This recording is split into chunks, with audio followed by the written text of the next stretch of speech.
Hello students, welcome in Fast Mind. Today we will discuss NCERT Chapter 3, Exercise 3.2, Graphically Representation of Linear Equations के लिए हम algebraic method solve करेंगे, जो कि यहाँ पे given है, आप देख सकते हैं। और इसके लिए हम लोग फर्स्ट क्वेश्चन लेंगे आपका, जो कि यहाँ पे लेट द नंबर सॉल्यूशन है फर्स्ट चैप्टर का। Let the number of girls and boys in the class be x and y. x and y आपको गिवन है, और x आपके गर्ल्स की क्वांटिटी है जो नंबर्स हैं, और y आपके नंबर ऑफ बॉयज है, और दोनों का जो टोटल गिवन है हमें वो दिया है 10। तो x plus y that is equal to 10,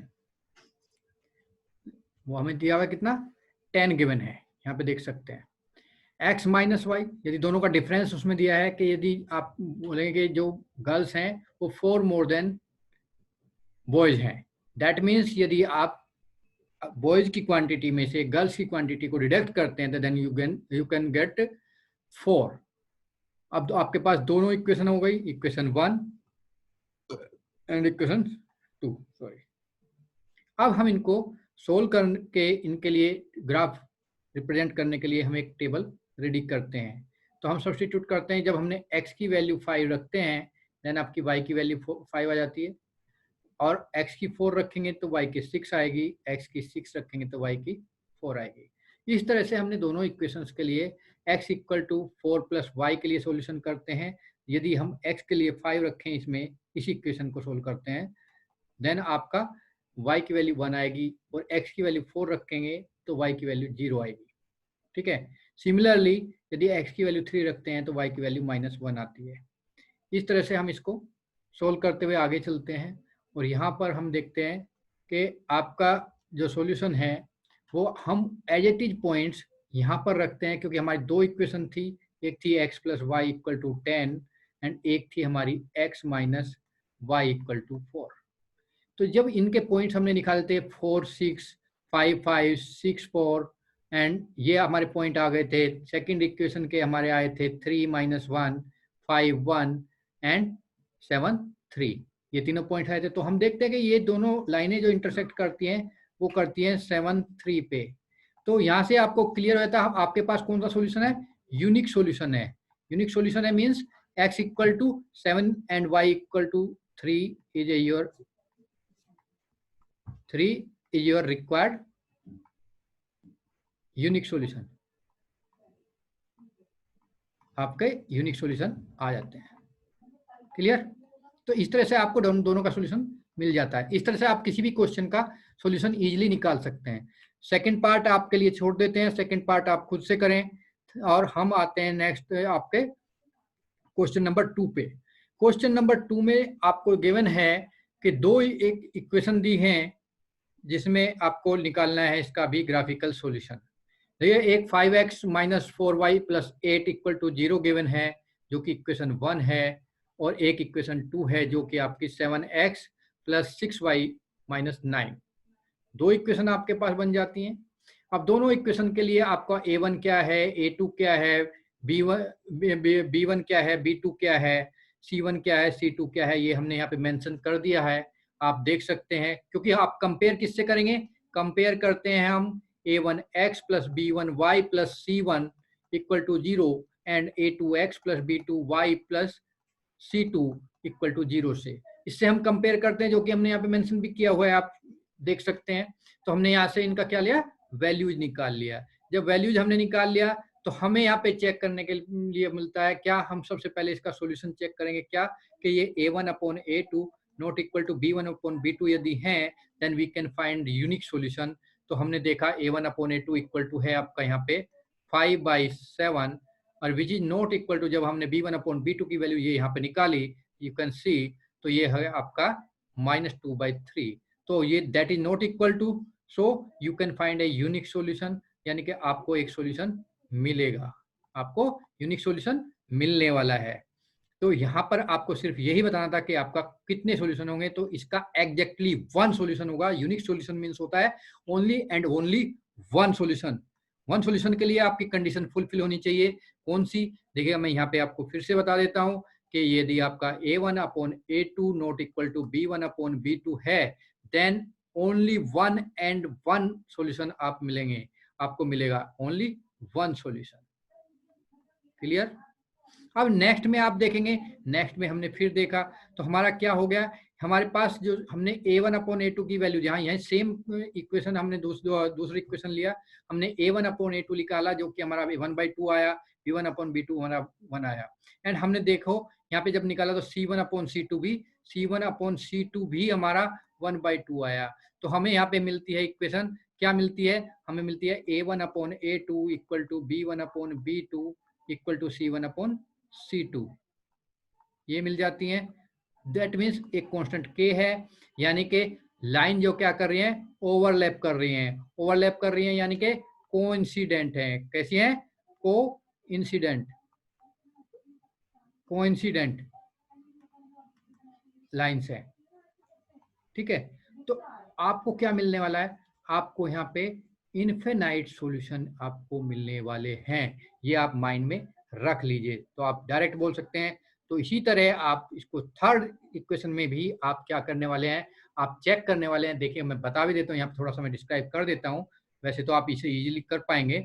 हमने इसे कंपेयर करना है किससे? a1 plus b1 plus, sorry ये आपका लाइन इधर चली गई, a1 x plus b1 y plus c1 equal to 0 and a2 x plus b2 y plus c2 equal to 0 से किसको? ये जो आपको इक्वेशन दी है, इक्वेशन क्या दी है? 6x minus 3y plus 10 that is equal to 0 given है, ये है इक्वेशन 1, जिसको कंपेयर करना है आपको इससे। और आपको है 2x minus y plus 9 that is equal to 0, इसको आपको कंपेयर करना है इससे। तो इस तरीके से आप यहाँ सबसे पहले क्या निकालते? a1 आपका 6 है, a2 आपका 2 है। देखिए यहाँ पे आप देख सकते हैं a2 आपका यहाँ पे आप देख सकते हैं, और b1 आपका -3 एंड b2 आपका -1 है, और c1 आपका 10 और c2 आपका 9 है। तो आपको सारे क्वांटिटी आपको मिल गई हैं। अब आप इसमें रख देंगे, इसमें a1 अपॉन a2 में आपने वैल्यू रखी तो आपको 3/1 आपको वैल्यू मिल जाती है। अब 3/1 देखो, b1 अपॉन b2 निकाला तब भी आपको क्या मिलती है? 3/1। बट जब आप c1 अपॉन c2 निकालते तो you get 10/9। So you can see here a1 upon a2 equal to b1 upon b2 not equal to c1 upon c2. In this case, we know it's a parallel line. If we find this, in this situation is parallel line. जब parallel line हो गए तो we can't find that solution, we know that. तो no solution इसका answer होगा, इसका हम solution नहीं find कर सकते। No solution, it is the इसका आंसर। तो इस तरह से आप इजीली इसको फाइंड कर सकते हैं। हम अब आपको क्वेश्चन नंबर 3 पे हम लेके जाते हैं, solution of question number 3, exercise 3.2 NCERT. First में हमें दिया है, इसमें सिर्फ आपको वही चेक करना है कि कोइंसिडेंट है या नहीं है, कंसिस्टेंट है या नहीं है। कंसिस्टेंट का मतलब है यूनिक सॉल्यूशन है तो कंसिस्टेंट है, और यदि आपका इंसिडेंट है तो डिपेंडेंट कंसिस्टेंट है। डिपेंडेंट कंसिस्टेंट बिकॉज ऑफ, यदि हम एक की वैल्यू चेंज करेंगे तो दूसरे की हो जाएगी। भाई 2 से मल्टीप्लाई करो तो तीसरी आपका फिर से एक नई इक्वेशन आ जाएगी। सपोज करो आपका a1 सॉरी आपके पास क्या है, ये आपके वैल्यू आए 3/2 आ गई, तो यहाँ पे आप देखेंगे कि आपका b1 ये आ गया 2/3, तो यहाँ पे आपका क्या आ जाता है? कंसिस्टेंट आ जाता है, क्योंकि ओनली वन सोल्यूशन है, ओनली वन सॉल्यूशन यानी कि कंसिस्टेंट, कंसिस्टेंट याद रखेंगे। और यदि आपका सेकंड इक्वेशन में आता है a1 upon a2 equal to b1 upon b2 not equal to c1 upon c2, then we can find इस पेयर ऑफ लीनियर इक्वेशन। कौन सा? जब अपने दो इक्वल हो और थर्ड के इक्वल ना हो तो कैसी आएगी pair of equation? No solution आएगी। नो सॉल्यूशन आएगी तो इनकंसिस्टेंट, इन देखो लिखने में हो गया इनकंसिस्टेंट, इनकंसिस्टेंट होगी, नॉट कंसिस्टेंट। कैसी होगी? Not consistent.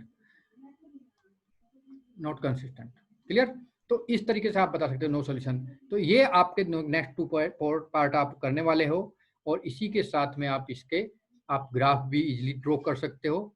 तो अभी हम इसमें बताने वाले हैं कि आपके कोई भी इक्वेशन यदि आप फाइंड करें तो उसका सॉल्यूशन कितने इजीली आप तरीके से कर सकते हैं। ठीक है, अब हम आपके डायरेक्ट सॉल्यूशन पे आते हैं क्वेश्चन नंबर 5 का, क्योंकि क्वेश्चन नंबर 5 तक आपका बहुत इजी है और आप इसको इजीली कर सकते हैं। तो यहाँ पे हम जब आते हैं तो हम देखते हैं क्वेश्चन नंबर 5 में, let the width and length of the rectangular garden x एंड y गिवन है according to this condition x minus Y equal to 4। जो उसने दिया है कि उनका डिफरेंस क्या है, उन्होंने ये दिया हुआ है कि ये एक है, और यदि आपका जो आपका विड्थ है यदि x है, यदि विड्थ x है तो लेंथ x प्लस 4 है। तो यदि मैं इसमें length this is equal to y है, तो ये आपका कंडीशन गिवन है। इस कंडीशन को यदि मैं चेंज करता हूं तो आपके पास y माइनस, जब इसमें से इसको लेस करेंगे तो आपका ये कंडीशन फर्स्ट इक्वेशन बन जाती है। और जब मैं दोनों को ऐड करता हूं तो according to question we get 36। It is the equation 2। अब हम दोनों इक्वेशनों को एक दूसरे से कंपेयर करते हैं, जो कि हमारे पास आती है x minus y minus x equal to 4 and x plus y equal to x plus 4। इसके लिए हम टेबल प्रिपेयर करते हैं, और सिमिलरली हम y plus x equal to 36 के लिए टेबल प्रिपेयर करते हैं, उससे हम पॉइंट निकालते हैं। देखिएगा यहाँ मैं आपको एक छोटी सी बात बताऊंगा कि ये जो पेयर होगा, एक पेयर ऐसा होना चाहिए जो इनमें दोनों में कॉमन होगा, जबकि यहाँ पे कॉमन हमें कुछ दिखाई नहीं दे रहा, बट फिर भी हम देखते हैं कि हम इन दोनों लाइनों को ड्रॉ करते हैं और दोनों लाइन यहाँ पे पॉइंट P पे इंटरसेक्ट करती हैं, तो हम P को ऐसे यहाँ पे से ज्वाइन कर लेते हैं। तो यहाँ पर हम देखते हैं कि x की जो यहाँ पे आ रहा है ये है आपका 16, ये सॉरी x पे जो है वो x पे जो वैल्यू आ रही है ये है 16 एंड y पे जो है ये आपका आ रहा है 20। तो आपके रिक्वायर्ड सॉल्यूशन हो जाएंगे, रिक्वायर्ड सॉल्यूशन जो होंगे वो होंगे x equal to 16 and y equal to 20। This is your answer. I think आपको क्लियर हो गया। अभी ये आपके नेक्स्ट जो पार्ट है इसमें सिर्फ ये बोल रहा है कि लाइन कैसी होगी, इंटरसेक्टिंग होगी, पैरेलल होगी, या फिर लीनियर इक्वेशन क्या क्या कंडीशन होगा, कंसिस्टेंट होगी या कोइंसिडेंट होगी, ये आपको बताना है, जिसमें सिर्फ आपको ये कुछ फॉर्मूला है जो आपको डिस्कस करने हैं। तो a1 upon a2 not equal to b1 upon b2, ठीक है। So the other linear equation can be 5x plus 6y minus 16, ठीक है। तो आप इस तरीके से अपना सॉल्व करेंगे। For the two lines a1 upon a2 equal to b1 upon b2 not equal to c1 upon c2, इस कंडीशन से फुलफिल करेंगे। नेक्स्ट आपका कंडीशन आता है दिस, इसमें होंगे तो क्या होगा, कोइंसिडेंट लाइंस के लिए ये यूज होता है। क्लियर? तो इस तरीके से आप इसको सोल्व कर सकते हैं, और आई होप कि आपको अच्छे से समझ आया होगा। Thank you so much for the watch the video, and we will request to you, please like, share and subscribe, and you can see in 3 dots our video links are available. If you want to watch other video, then you can watch there. Thank you so much.